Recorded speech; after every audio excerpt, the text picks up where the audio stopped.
Kedudukan Pancasila.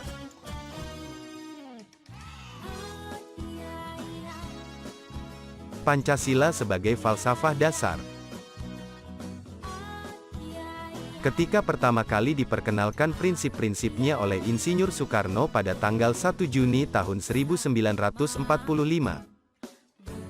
Dalam pidato Pancasila tanggal 1 Juni tersebut, ada dua istilah teknis yang diperkenalkan oleh Soekarno untuk menjelaskan tentang kedudukan Pancasila, yaitu, Weltanschauung, pandangan hidup bagaimana bangsa Indonesia memandang dunia, dan, Philosophische Grundzüge, prinsip filsafat dasar.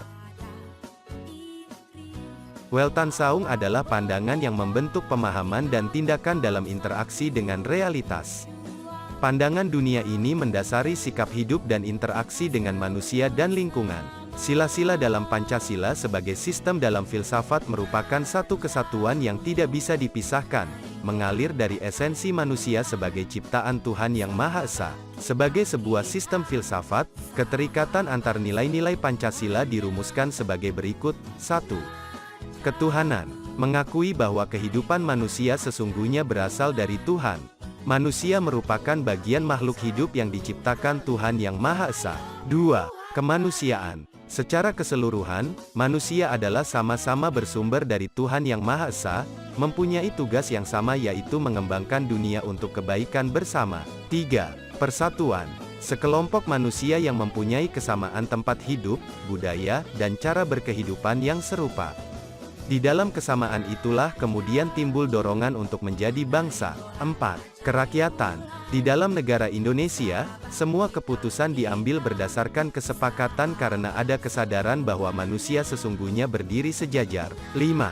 Keadilan sosial. Tujuan dari berkehidupan negara bangsa Indonesia adalah hidup bersama mewujudkan kesejahteraan umum melalui cara-cara yang mencerminkan keadilan sosial, di mana negara harus hadir. Selanjutnya filsafat akan beralih menjadi Weltanschauung atau pandangan hidup ketika ajaran filsafat itu dijadikan dasar sikap untuk menetapkan pendiriannya dalam realitas kehidupan. Pandangan hidup bangsa. Pancasila sebagai pandangan hidup bangsa mengandung pengertian sebagai pedoman berpikir dan bertindak seseorang atau masyarakat Indonesia dalam kehidupan bermasyarakat, berbangsa, dan bernegara. Pancasila sebagai pandangan hidup bangsa dijabarkan dari setiap sila sebagai berikut. 1. Ketuhanan Yang Maha Esa. Manusia Indonesia percaya dan takwa kepada Tuhan Yang Maha Esa sesuai dengan agama dan kepercayaannya masing-masing menurut dasar kemanusiaan adil yang beradab. 2. Kemanusiaan yang adil dan beradab. Manusia Indonesia sadar bahwa semua manusia berkedudukan sama sebagai ciptaan Tuhan Yang Maha Esa, sehingga harus selalu menghargai sesama manusia. 3. Persatuan Indonesia.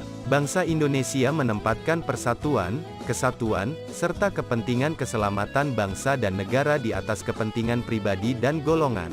4. Kerakyatan yang dipimpin oleh hikmat kebijaksanaan dalam permusyawaratan perwakilan. Berdasarkan kesadaran bahwa sesungguhnya tiap manusia Indonesia selaku warga negara Indonesia mempunyai hak dan kewajiban yang sama, maka segala keputusan untuk kepentingan bersama wajib dilakukan melalui musyawarah dan proses yang demokratis. 5. Keadilan sosial bagi seluruh rakyat Indonesia. Setiap warga negara Indonesia menyadari bahwa setiap orang berhak untuk mendapatkan keadilan, menghormati hak-hak orang lain, dan selalu menjaga keseimbangan antara hak dan kewajiban sebagai sesama warga negara demi tercapainya kesejahteraan bersama. Setiap warga negara Indonesia berhak untuk membangun kerjasama antar sesama tanpa pembedaan untuk tercapainya kesejahteraan bersama dengan cara-cara yang menjunjung etik, moralitas, dan tidak bertentangan dengan peraturan perundang-undangan.